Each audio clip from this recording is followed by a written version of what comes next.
Arcade 77 à Châtelaine, Canal 29 est de retour pour profiter du volume. Nous sommes juste dans un moment où il n'y a pas d'exposition particulière ou de thème mis en exergue, mais c'est l'occasion pour nous de retrouver toute l'équipe d'Emma Art et Terroir et de se dire 2019, nous sommes déjà presque à son terme. Ça veut dire qu'il y a depuis 12 mois de multiples activités qui se tiennent dans ces lieux.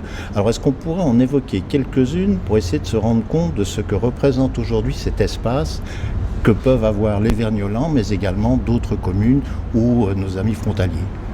Alors oui, l'Arcade 77, comme on dit, c'est un espace de vie culturelle pluridisciplinaire. Donc nous, on met en avant des expositions, on fait des événements sur les thèmes, les trois pôles compromis, l'art, la culture et le terroir. Et aussi, on propose des cours et des ateliers artistiques et divers. Donc ça, c'est un peu la dynamique du lieu. Et après, bien sûr, aussi, d'autres personnes peuvent nous solliciter pour co-organiser des événements culturels ou artistiques. Donc voilà, nous, on veut vraiment un lieu dynamique, vivant, où tout le monde y trouve son bonheur, son plaisir. Et donc voilà, on est vraiment très content du bilan de cette année. On a été très dynamique. On a proposé extrêmement beaucoup d'expositions, d'événements. On essaie toujours de trouver un équilibre entre des événements entrée libre, des événements sur réservation, parce que là, il y a aussi des charges à pallier, donc c'est obligatoirement, on doit faire sur réservation. Donc voilà, on veut vraiment que ça puisse être accessible à tout le monde aussi. On fait attention au prix. On regarde toujours de faire des prix les plus raisonnables, les plus attractifs pour que tout le monde puisse bénéficier de ce qu'on propose. Quel est le retour que vous tirez sur la notion de mixité dans les différentes activités proposées? On a des expositions avec des artistes qui travaillent dans différents domaines, qui viennent ici. On a eu de la bande dessinée, mais on retrouve aussi le plaisir de la boisson, le plaisir de la nourriture, des ateliers. Donc on a un éventail très large et la population réagit comment à cette proposition qui justement devrait au moins satisfaire chacun d'entre nous? Alors le retour est extrêmement positif dans le sens où souvent des gens viennent, par exemple quand on fait des événements sur un thème spécifique, ils viennent pour cet événement et d'un coup ils découvrent une exposition, d'un coup ils découvrent la boutique du terroir, d'un coup quand on commence à parler avec eux, ils nous posent des questions et qu'on leur explique qu'il y a aussi des cours, des ateliers. Et eux, ils sont toujours surpris et ils disent « mais c'est génial ce que vous proposez, ce que vous faites ». Donc à la base, ils sont vraiment venus juste pour une chose et en fait, ils découvrent vraiment toute la palette de ce qu'on propose et de ce qu'on promeut. Donc les retours sont très positifs. On a déjà eu l'occasion d'en discuter, mais est-ce que le fait d'avoir eu l'opportunité dans ce volume d'organiser la première édition du TAG, oui, c'était le bon déclic pour avoir des gens qui viennent en disant « est-ce que vous allez refaire cette opération? Est-ce qu'il y aura une place de disponible ?» Et de se dire que tout d'un coup, c'est pas qu'il y a une file d'attente, mais il y a une demande, il y a une envie, et surtout dans un milieu comme celui-ci qui, au départ, n'a rien de particulier, qui est destiné à recevoir des artistes. Tout à fait. Alors, si, il y a des files d'attente, et alors le TAG 1 a été un gros succès. Pour ça qu'on a décidé de faire la deuxième édition. La deuxième édition a été aussi un beau succès. Et là aussi, l'idée des talents artistiques genevois, c'est vraiment de mettre l'art au pluriel. Ça veut dire qu'on aimerait nous retrouver, que ce soit de la peinture, du dessin, de la photographie, de la céramique, de la sculpture, vraiment l'art sous toutes ses formes. On ne met pas de thème. Et nous, plus on a une variété large, mieux c'est pour nous. C'est l'objectif de cet événement. Ensuite, au TAG 2, on a déjà eu des gens qui étaient intéressés pour le TAG 3. Donc en fait, le TAG 1, TAG 2, on a fait appel à candidature, appel aux artistes. Et on a été étonné qu'en fait, pour le TAG 3, on n'a même pas eu besoin de faire un appel parce qu'on avait déjà beaucoup de gens qui étaient intéressés, qui avaient déjà réservé. Donc on voit le succès.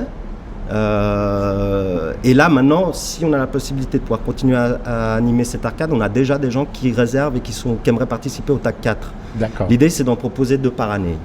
Et la déclinaison sur talent artistique, je ne vois, et de se dire, allez, on va piocher autour de nous. Est-ce que ça aussi, ça a explosé dans tous les sens? En tout cas, les gens avec qui on s'est entretenu quand on a visité l'exposition étaient ravis et surtout de par l'éclectisme des personnes qui étaient présentes. Tout à fait.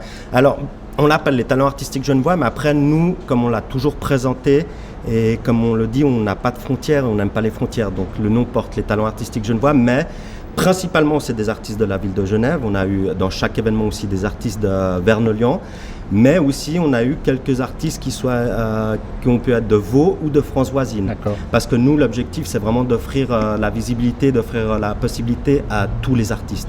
On ne veut pas commencer à mettre un entonnoir, on ne veut pas commencer à faire une sélection en disant « bah, toi, tu n'es pas de Genève, navré, tu ne peux pas venir exposer là ». Ce serait dommage parce que c'est déjà pas facile pour les artistes de trouver des lieux et de trouver de la visibilité. Et nous, c'est un peu notre démarche et la dynamique qu'on veut ici. Alors, parmi les différents entretiens qu'on a déjà eu l'occasion d'avoir ensemble, une fois Canal 29 en rigolant a dit « mais pourquoi on ne ferait pas une soirée whisky ?» Et ça a eu lieu. Donc finalement, je suis content. Et je me dis, dans tout ce qui se passe aujourd'hui sur Genève ou même dans la région, est-ce qu'il y a déjà des personnes qui auraient évoqué le côté de... Une vente ou une exposition de vinyle, est-ce que c'est quelque chose qui peut encore drainer l'attention, surtout que les disquaires, il n'y en a plus beaucoup sur Genève, voire même sur le canton de Vaud? Alors exactement, déjà de 1, comme tu l'as dit à juste titre quand vous avez parlé de ce serait bien d'avoir une soirée whisky, bah nous on écoute les besoins des gens, ça c'est important. Nous on écoute ce qu'ils aimeraient voir de culturel, d'artistique ou sur le terroir à l'Arcade. Donc nous bien sûr on a beaucoup d'idées, on déborde d'idées. Malheureusement cette année on n'a pas pu faire tout ce qu'on aurait voulu faire parce que déjà on est une petite équipe, le temps court très vite et ça demande énormément d'investissement parce qu'on s'occupe tout de A à Z, que ce soit la communication, la gestion de notre site internet, la création des visuels, la recherche des partenaires ou des animateurs pour un type d'événement spécifique comme la Masterclass Whisky, on a dû avoir un maître sommelier, voilà. Mais voilà, nous on fait toujours attention au retour des gens et à leurs besoins.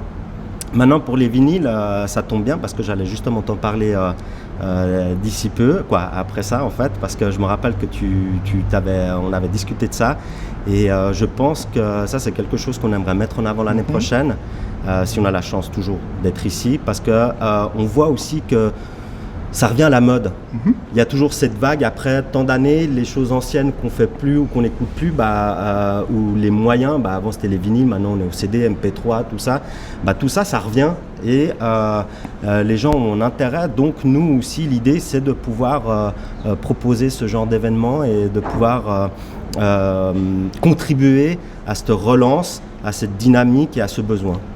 Alors, nous étions en compagnie de Marc. Là, on a parlé d'une manière générale sur les différentes expositions qui se sont tenues dans ce lieu. Je vous propose peut-être de nous orienter maintenant vers le côté art et terroir et on va retrouver Sabine.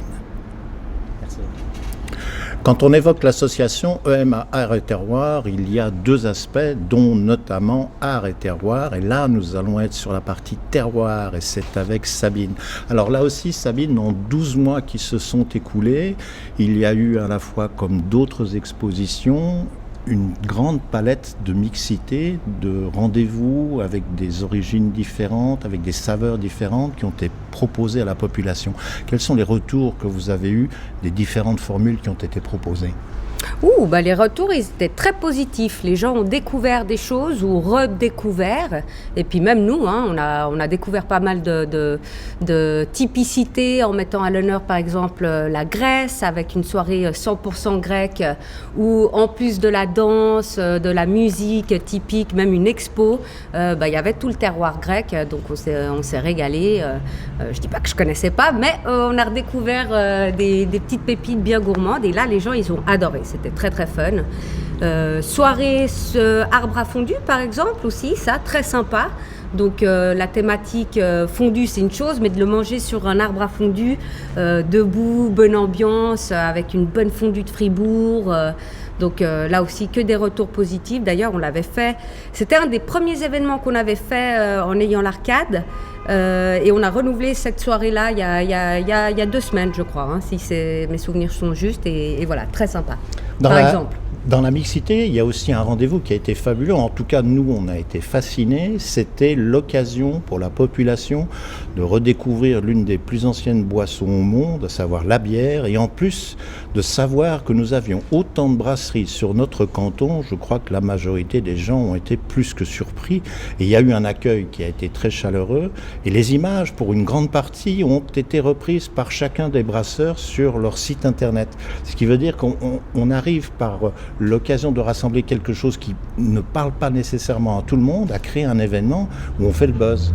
Exactement, et ça, on était ravis de pouvoir proposer cet événement-là. Donc il y a quand même, il faut savoir aujourd'hui qu'ils sont une trentaine de brasseries, micro-brasseries sur Genève, donc ça prend de plus en plus d'ampleur. Et là, pour nous, ça nous tenait à cœur de les mettre en avant.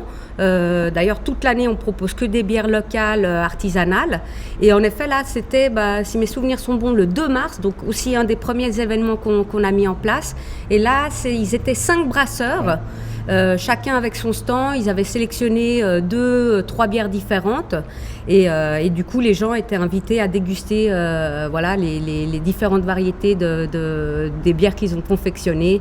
Il y avait la bière du Niton, il y avait Choris Beer, il y avait la Source, les Murailles exactement, avec leur bière de Noël encore à ce moment-là, et m'échappe le 5e, mais voilà. Ce qui est intéressant, c'est là on est dans la notion par exemple de découverte. Et puis après, on voit que dans le catalogue des activités 2019, vous donnez l'occasion d'avoir des masterclass. C'est-à-dire, on va prendre un élément précis et sur la soirée, on aura 2 parties. C'est la partie payante où les gens vont partir à la découverte d'un produit. Et puis après, on donnera aux gens la possibilité de venir et là aussi de déguster, mais avec une quantité moindre ou un panel un petit peu différent. Quels sont les retours, là aussi, pour des soirées plus spécialisées? Donc, vous en avez une sur le whisky, une sur le rhum, si je ne dis pas de bêtises. Exactement. Qu'est-ce que ça donne, là aussi, par rapport à l'acquis des gens? Et puis, le retour, quand on est sorti de là, c'est quand est-ce que vous en faites une autre et quelle sera la thématique? Le retour de nouveau, la première qu'on a faite, c'était celle du whisky. Donc, masterclass whisky animée par le maître sommelier Ludwig Cordelier. Donc, qui gère ça à merveille. Il y avait aussi la musique live avec Jazz New Orleans, c'était super. Et Corner Cigar qui venait accompagner les whiskies. Et là, les gens, ils ont beaucoup aimé. Il y a 1 ou 2 points d'amélioration quand même de notre côté à faire. Comme tout, dès qu'on teste une nouvelle formule, on prend note des commentaires pour faire encore mieux la fois prochaine. Mais c'était super sympa. Puis en effet, première partie sur réservation payante, parce que là, le maître sommelier a sorti des pépites, il y avait de très belles bouteilles. C'était même pour la plupart des collectors. Donc voilà. Et après, pour pas priver les autres de la suite de la soirée, avec l'ambiance, la musique live, la possibilité de continuer à fumer un cigare dehors sur la terrasse ou de découvrir d'autres whiskies, comme tu le disais justement, une autre gamme de whisky peut-être plus abordable pour le coup, qu'on proposait à la buvette. Et du coup, tout le monde était content parce que voilà, il y a eu cette première partie un petit peu privilégié, VIP, et porte ouverte un peu plus tard pour tout le monde, et ça a donné vraiment une belle soirée. On a remis ça avec le rhum, et là toujours le même maître sommelier. Finalement, de toute façon, on ne change pas une équipe qui gagne, on continuera avec lui pour tout ce qui est boissons spiritueux, et il était accompagné d'Emilien Lafay, qui était le représentant de la Compagnie des Indes pour la France. Donc à eux deux, ils ont animé tout ça de nouveau, première partie, et une seconde ouverte à tout le monde avec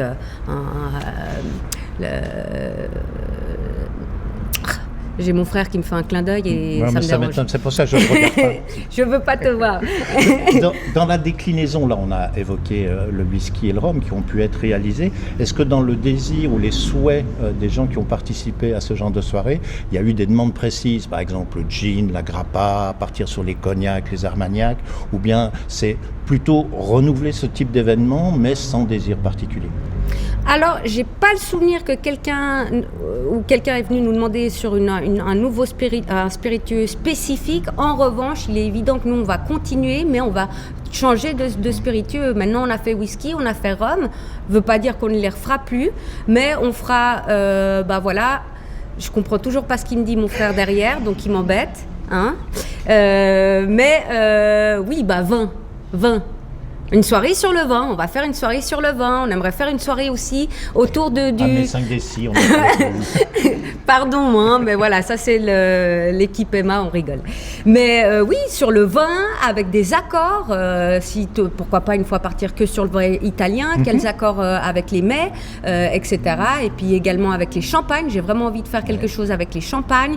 Et puis pourquoi pas cognac, etc. Il y a tellement... Alors là, vraiment, c'est l'embarras du choix même, il va falloir sélectionner. Champagne, ce qui est très intéressant, c'est qu'en fait, il y a énormément de petits viticulteurs qu'il faut découvrir. Exactement. Et on reste dans des prix abordables, alors qu'aujourd'hui, on est persuadé que le champagne est fatalement un objet de luxe, et ça n'est pas du tout le cas. Et c'est pas Donc, du tout le il y a cas. une excellente thématique. C'est bien, je vais noter sur mon petit carnet, il y a une ou deux, On te trois donnera demandes. toutes les dates. Voilà. Tu peux Et comme compter on sur nous. approche de la fin de l'année, il y a quand même une notion à respecter, c'est sur la partie de ce qui est proposé pour le terroir, il y a des objets pour la fin de l'année qu'on retrouve. Oui. Ben, Lesquels Alors, je me rappelle qu'une fois où on avait déjà fait une interview ensemble, on avait parlé des fameux panettone. Eh ben, fait. ils sont de retour, les Voilà. panettone. Hein. Donc, on ne change pas une équipe qui gagne. Du coup, on a le traditionnel, bien gourmand avec les fruits secs et les raisins secs. On a le doré pour ceux qui n'aiment pas tout ce qui est dedans, pardon. Et du coup, ils trouvent leur bonheur. On a une nouveauté, c'est le marron glacé, donc avec la crème de marron et les morceaux de marron glacé. Et ma pépite à moi, le moscato. Ça, c'est une tuerie absolument divin. Donc, Et on alors, a les obsédés comme nous de l'alcool et les rhums arrangés. et les rhums arrangés. Point bien d'interrogation. Point d'interrogation. Donc, on les a. On a tous les parfums habituels, plus les nouveaux. Donc, le spécial rhum de Noël, donc en quantité limitée, mais voilà, absolument divin. On s'est bien amusé à le confectionner. Et la vigne sauvage qui est de retour. Alors là, tous ceux qui vont nous entendre et qui ont adoré ça, parce que du coup, j'avais un carnet de commandes, Ouais. c'est là, c'est bon, c'est prêt. Mais La en vigne- quantité limitée, donc ne tardez pas trop. Exactement, j'ai pu en faire un peu plus, mais ça reste quantité limitée. Donc ne tardez pas trop. Puis grosso modo, je pense que les gens vont pas cette interview à temps, mais je ne sais pas. Mais samedi, le 14, où on fait notre soirée D'accord. à Cordes Raclette et son marché, une belle occasion de venir découvrir tout ça. Si vous n'avez pas l'eau à la bouche avec tout ça, nous ne savons que faire. Et en tout cas, si maintenant on allait voir le président de l'association, le pauvre Jérôme, il va souffrir. En compagnie de Jérôme qui assure la lourde tâche de la présidence de l'association, c'est l'occasion d'aborder, je dirais peut-être un autre volet des différentes activités, c'est de faire connaître Emma Arrêt Terroir. Alors pour les gens qui connaissent l'association ou qui ont eu l'occasion de se rendre ici lors de différentes expositions, on a pu remarquer que tu es l'homme qui fait des vidéos, l'homme qui fait des photos, puis quelque part, je veux dire, tu t'investis dans la partie site internet et autres. Donc tout cet aspect relationnel, communication, comment ça se gère et au bout de 12 mois, qu'est-ce que toi tu en retires pour se dire les choses ont relativement bien fonctionné, on a du retour, ou bien comme d'habitude on dit toujours peut mieux faire ou il y a encore tellement à faire. Ouais, tout à fait. Ouais. Clairement, on peut mieux faire, mais au bout de 12 mois, je dirais qu'on a quand même bien progressé en termes de visibilité et qu'on a bien communiqué sur nos différents événements. Comme on a déjà dit Sabine et Marc, on communique bien, on a des retours très positifs sur nos différents projets. Peut mieux faire dans le sens où peut-être que le site est encore assez discret, je dirais. La partie réseau social par contre fonctionne bien. Avec Facebook, on a bien augmenté. On commence à fédérer une communauté autour de notre projet, donc c'est plutôt très encourageant. Après oui, il y a toujours beaucoup à faire. Donc ça veut dire couvrir les événements, communiquer toujours, ne jamais s'arrêter finalement, parce que c'est très éphémère finalement votre visibilité, surtout sur les réseaux maintenant. Si vous arrêtez pendant un mois, en gros vous disparaissez. Et quand on parle de présidence d'une association, est-ce que comme son terme l'indique, c'est une lourde charge, c'est plutôt une étiquette ou une forme protocolaire, ou en fait il y a un moment, c'est toujours la personne qui va un peu de l'avant, qui tire le train. Comment ça se passe, la manière de travailler à ce niveau-là ? Alors, je peux parler pour moi, pour mon expérience. Pour les autres associations, je sais pas. Chez nous, le président, c'est plutôt honorifique. C'est pas réellement. Tu n'es pas payé plus cher ? Non, je suis pas payé plus cher. Non, il fallait un président parce qu'il en faut un peu dans nos structures associatives. Voilà, c'était moi. On était tous d'accord pour que j'ai ce rôle-là. Mais au quotidien, c'est pas du tout quelque chose qui se ressent. D'ailleurs. Finalement, assez peu de gens le savent. C'est pas quelque chose dont je le porte pas spécialement, mais. On évoquait les réseaux sociaux, l'activité sur la page Facebook, comme par exemple lors de soirées thématiques où il y a eu la soirée grecque et d'autres exemples équivalents. On peut retrouver tout au long de la soirée des séries de photos, mais aussi des séries de vidéos. Donc il y a cette approche de dire, si vous n'y étiez pas, vous avez tort, vous avez loupé quelque chose. Ouais, Qu'est-ce que tu as comme retour à ce niveau-là ? Alors moi, directement, c'est plutôt Sophie qui a instauré ça cette année, à faire comme ça. Tu parles d'espèces de direct, Exact. un peu. Oui, alors c'est un peu son idée, elle a apporté ça, et c'est vrai que ça crée une certaine dynamique comme ça, puis effectivement, l'idée c'est de créer, de susciter l'enthousiasme et de dire aux gens, bah voilà, on organise quelque chose, on est là, on existe, venez nous voir. Donc c'est vrai que ces diffusions en direct comme ça, c'est très sympa, c'est un impact assez intéressant. Peut-être que Sophie en reparlera après un peu plus tard, mais... Non, mais on va s'occuper d'elle également. Pas d'inquiétude. Je suis pas inquiet. En arrivant à la fin de l'année, si tu devais retenir, je dirais, 2 éléments qui n'ont pas obligatoirement de connexion entre eux, mais qui pourraient être vus comme étant très représentatifs de l'activité des Mares et Terroirs pour 2019, qu'est-ce qui te viendrait comme ça à l'esprit, comme flash, pour dire « Ah oui, ces 2 rencontres-là, ça valait la peine ». En termes de rencontres ? Rencontres, expositions, thèmes. Alors moi, clairement, on a bientôt notre assemblée générale, donc je travaille dessus là. Mais en ce qui me concerne moi, à titre personnel, je retiens vraiment notre événement là, cette masterclass Rome, avec ce groupe cubain. On avait un musique live, un concert, tout ça. Donc c'était vraiment superbe soirée. Et aussi ce vernissage avec Guylaine Zoam, là, où qui consacrait l'esthétique de la coiffure africaine. Superbe exposition, superbe vernissage avec un défilé, des mannequins, des danses africaines, et vraiment une très grosse communauté qui s'est réunie ce jour-là. C'était et qui a eu une couverture avec une télévision étrangère, TV5 Monde a couvert l'événement. Oui, tout à fait, oui, c'est vrai, on a vu ça récemment, là, que ça a été relayé par des médias un peu plus importants, on va dire. Donc une très belle fierté pour nous, et vraiment un très bel événement. C'était magnifique. C'est ce que je retiens cette année. On en a eu plein d'autres, mais là, comme ça, instinctivement, c'est vraiment ces 2-là qui m'ont le plus touché, ouais. Alors, je vous propose maintenant, on va aller regarder le côté communication avec Sophie. Qu'est-ce que vous en pensez ? Nous sommes maintenant en compagnie de Sophie et c'est un grand plaisir puisque finalement, c'est la première fois qu'on a l'occasion de faire une interview en votre compagnie. Vous faites partie du comité de l'association et avec Jérôme, tout à l'heure, on a évoqué l'un des aspects des activités que vous avez au sein de l'association, c'est-à-dire la communication. Et aujourd'hui, justement, la communication et une association, on se dit, est-ce que c'est pas quelque chose de luxueux ou qui outrepasse un petit peu la couverture associative de grand-papa qui était l'association des Joyeux Pétanqueurs, ou est-ce qu'en fait, aujourd'hui, si quand même, c'est incontournable ? C'est incontournable, je pense. Si on ne communique pas, on ne se fait pas connaître, et si personne vient aux événements qu'on se donne la peine de créer, ça n'a pas trop de sens. Donc moi j'ai eu l'occasion de venir ici en stage, assez ciblé sur la communication, mais j'ai connu Emma par l'art, vu que j'ai exposé au TAG, c'est comme ça que j'ai connu. Et puis après je suis venue faire un stage où on a quand même pas mal ciblé sur la communication, donc développer le site internet, c'est plutôt Jérôme qui s'en occupe, mais le Facebook, Instagram, on est passé en une année de moins de 300 à bientôt 1000 abonnés sur notre page Facebook, donc j'essaye de faire en sorte que ça... Enfin, il n'y a pas que moi, mais j'essaye d'amener aussi des choses. Vous parliez des directs tout à l'heure, ça c'est quelque chose que je fais régulièrement. Et puis après on essaye de se donner de la peine, de faire des beaux visuels, des belles choses pour que... Il faut qu'on fasse pro, même si on est une association, quoi.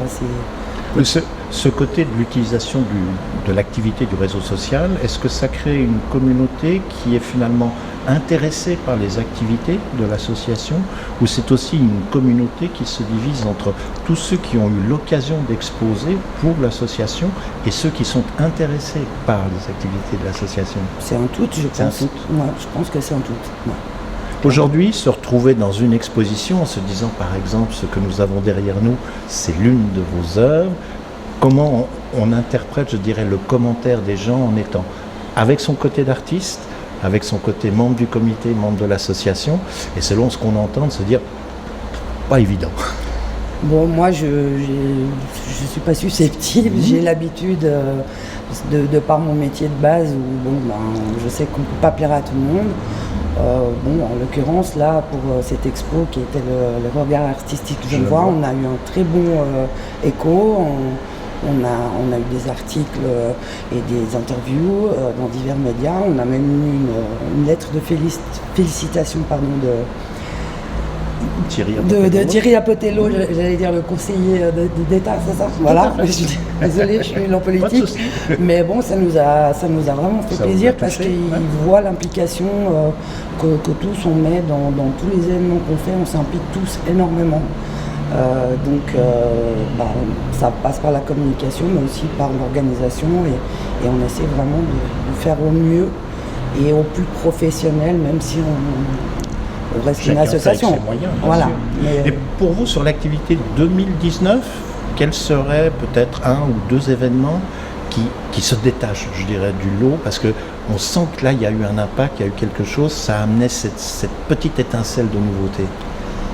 Je pense que c'est un tout, justement, parce qu'on a des événements très divers. On a autant de l'artistique que du culturel, que du terroir. Donc je pense que c'est justement le tout qui fait que on a un impact. Parce que si on faisait que de l'art, ou que de la culture, que du terroir, ça devient un côté un peu niche. Et puis on essaye en plus de relier ces trois pôles dans chaque événement quand même, d'avoir toujours une petite touche de... Alors il y a toujours un qui est principal, mais toujours de mêler. Si on fait par exemple soirée grecque, on avait des photos de la Grèce, voilà, et on essaie toujours de relier quand même les trois pôles. Alors ce que je propose, c'est que l'on parte à la découverte du programme pour 2020. Vous en avez déjà une petite idée? Non? Je ne sais pas si on doit le... On va s'immiscer dans la conversation et on va avoir des informations. Est-ce qu'on peut ou...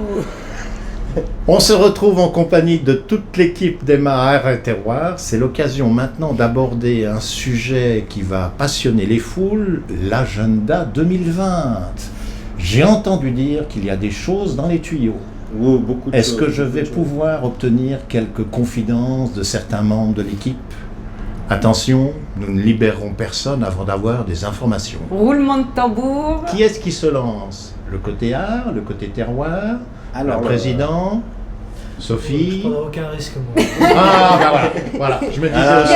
Il y a bientôt l'âgé, il a peur qu'on le vire. Attention. Les élections approchent. J'en ai entendu parler.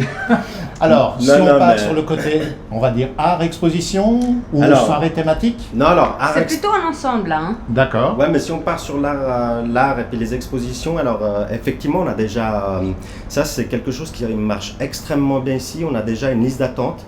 On a déjà beaucoup d'artistes qui nous sollicitent et on a déjà des artistes qui ont déjà pré-réservé des périodes dans l'année prochaine au cas où on continue à animer cette arcade. Donc, il y a déjà une réelle demande, il y a un réel besoin. Et nous, on peut déjà, entre guillemets, planifier l'agenda 2020 par rapport aux expos. Puis bien sûr, continuer avec le TAC 4, le TAC 5, vu que l'idée c'est d'en faire deux par année. On a déjà le TAC 4 des gens qui sont aussi en stand-by, qui attendent. Et puis l'idée c'est toujours de continuer à offrir un maximum de visibilité. Donc cette fois, on est aussi en train de revoir notre manière de fonctionner et peut-être plus proposer uniquement des expos de 4 semaines, mais plutôt de 2 semaines, 3 semaines pour qu'on puisse offrir plus de visibilité à plus d'artistes. Donc voilà, non, ça c'est...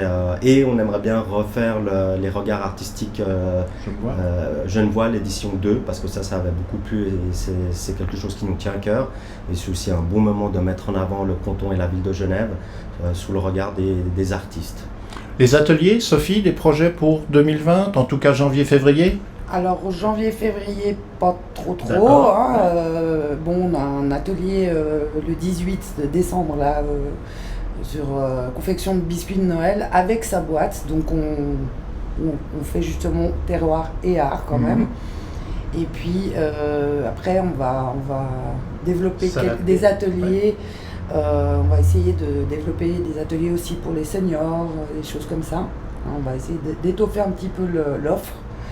Maintenant, c'est vrai qu'on est quand même pas mal en attente de savoir si on continue de la suite ici. Pour l'occupation des locaux, bien sûr. Ça change beaucoup les choses. Alors, on arrive sur la fin de l'année, il y a encore quand même quelques événements d'ici au 31 décembre. On verra quand les images passent, mais logiquement, si j'ai bien compris... Oui, déjà samedi, ce samedi 14 où on fait ça c'est la dernière soirée de l'année, c'est soirée Accords, raclette et son marché. Donc une soirée où on met à l'honneur les stands terroir artisanat avec les pépites qu'ils vont nous proposer. Il y aura animation accordéon avec la troupe Les Amis stand raclette, vin chaud, etc. Donc ça va être super sympa. Et voilà. Pour être sûr, les gens avaient réservé logiquement pour cette soirée. Il y a encore quelques places ou c'est complet? Non, c'est une soirée entrée libre. D'accord. Donc bienvenue à tout le monde, il n'y a pas de réservation à faire, c'est pas payant, la seule chose que les gens vont payer c'est leur boisson et leur raclette s'ils ont envie. Et s'ils achètent au stand à terroir ou artisanat. Oui, bien sûr. Donc ça c'est le 18 décembre, après Pardon, 14 décembre justement, samedi qui vient, et le 18... Et le 18, l'atelier justement confection des biscuits de Noël avec sa boîte... donc pour les parents, les enfants, tous ceux qui le souhaitent. Donc là, c'est sur inscription, en effet. Voilà. Et pour la fin de l'année, on peut peut-être rappeler jour et horaire d'ouverture en se disant « je vais peut-être passer, je vais venir acheter un panettone ». Comme ça, les gens ne viennent pas et trouvent porte close éventuellement. Qu'en penses-tu ? Tu fais très bien de le dire parce que justement, maintenant, on n'est plus ouvert tous les jours. Voilà. Donc maintenant, pour ces derniers, jusqu'à la fin du mois, puis même pour janvier-février, ça sera uniquement sur les événements. D'accord. On sera ouvert que pour les événements qu'on va préparer. Par contre, n'hésitez pas à nous contacter par email, etc. Sur Messenger, à travers Facebook, etc. Si vous voulez justement commander les panettones ou quoi que ce soit, il y a moyen de venir ouvrir la boutique ou alors de vous livrer directement sur Vernier, Mérin ou France voisine. Donc on se débrouille, il n'y a pas de souci. Contactez-nous, on est là. Voilà. Vous savez maintenant, il y a encore des activités d'ici à la fin de l'année. Si vous êtes gourmand, vous allez découvrir dans nos images qu'il y a des produits certainement qui devraient vous intéresser. Puis on va respecter une tradition sur les photos de Canal 29, vous avez déjà vu, on est toujours comme ça. Et moi je propose qu'avec l'équipe d'Emma on le fasse. Ça vous dit? Oui. Tu voulais rajouter un petit mot? Oui, je voulais rajouter un petit mot parce qu'en fait, voilà, là la fin de l'année approche. Mais après, on est déjà en train de programmer 2 événements en janvier, 2 événements en février. Parce que comme a dit Sabine, l'arcade en dehors de ça est fermée. On n'a pas d'exposition, ni d'atelier ou de cours. Donc voilà, on vous prépare des beaux événements. Et puis aussi ensuite... Tu peux en dire un petit peu plus quand même? Oui, alors oui. Parce qu'il ne se souvient pas. On veut dévoiler... Alors si on veut dévoiler pour janvier, on aura en tout début d'année un événement avec l'association Amamé, où on organise ensemble un événement pour les Rois Mages. Et ensuite, nous, fin janvier, on fera un événement qui sera sur le thème des bronzés fonds du ski. Donc là, on prépare beaucoup de choses. Ça va être hyper avec fun. Crêpes, sans sucre, bien sûr. Et puis, la bouteille avec le crapaud, bien sûr. Le fromage des gueux. Voilà, le planté de bâton qui sera sur la portière. Voilà. Donc voilà, il y a plein de choses qui vont arriver. Puis après, en février, on a un autre événement aussi en co-organisation avec Amamé. Et après, nous, fin janvier, on proposera une soirée 100% espagnole. Donc avec danse traditionnelle... février, pardon, j'ai dit. Oui, t'es en février là. Oui, février, fin février. Donc nous, on va vous concocter, après la soirée 100% grecque, ça va être soirée 100% espagnole. Donc avec musique traditionnelle espagnole, danse traditionnelle espagnole, des plats. On vous proposera des tapas traditionnels espagnols. Et on espère aussi appel aux artistes, d'avoir des artistes qui mettent en avant l'Espagne, sauf le thème de la corrida. Ça, no way. Okay. Merci. Donc voilà, ça c'est ce qu'on vous concocte pour avoir un peu caliente dans ce froid. Et après, bien sûr, si on continue à animer l'arcade 77, là à partir de mars, l'arcade réouvre et là on fait tout exploser. Et là on viendra pour en savoir plus, bien évidemment. Parce que aussi on a des nouveaux projets qu'on veut mettre en avant. Donc on veut créer des interactions avec les écoles, avec les EMS, avec les associations ou autres organismes qui s'occupent de personnes handicapées. On veut développer le pôle terroir, on veut faire, on a plein de projets, plein d'idées. Exactement. Donc beaucoup de nouveaux projets qu'on aimerait proposer. Tip top. Voilà. Donc une belle année 2020 en perspective si on est toujours ici. Sophie? Ne peut-être pas oublier que pour la soirée bronzée fond du ski, il faut venir déguisé. Oui, Ah oui, J'osais pas le dire, mais il Déguisé. me semblait que quelque Il y part... aura un Parce petit que travail à faire. Hein. ça sera- se mérite. Costard 3 pièces, ça n'a pas l'air... non. alors si c'est avec les bottes de ski ça va, du moment qu'il y a une touche de ski ça peut y aller. On verra. non, mais c'est vrai que là, on a tellement envie de rigoler pour cette soirée que vraiment, il faut venir déguisé. Sans doute, l'entrée sera gratuite, mais ceux qui ne viennent pas déguisés, ils vont payer un petit quelque chose. Et toc. Voilà, et toc. J'en parlerai à mon caméraman. Ouais. On fait un petit pouce? Un Oui. petit pouce, Un pouce. Alors, même deux. Et puis bonne fête. Hein. Ouais, et de bonnes bonne fête à fêtes toutes et à tous. Merci. Passez de bonnes fêtes, ouais. Et à Vive tout l'art, la bientôt. culture et le terroir. Longue vie à Emma. À bientôt. Et à Canal 29. Exact.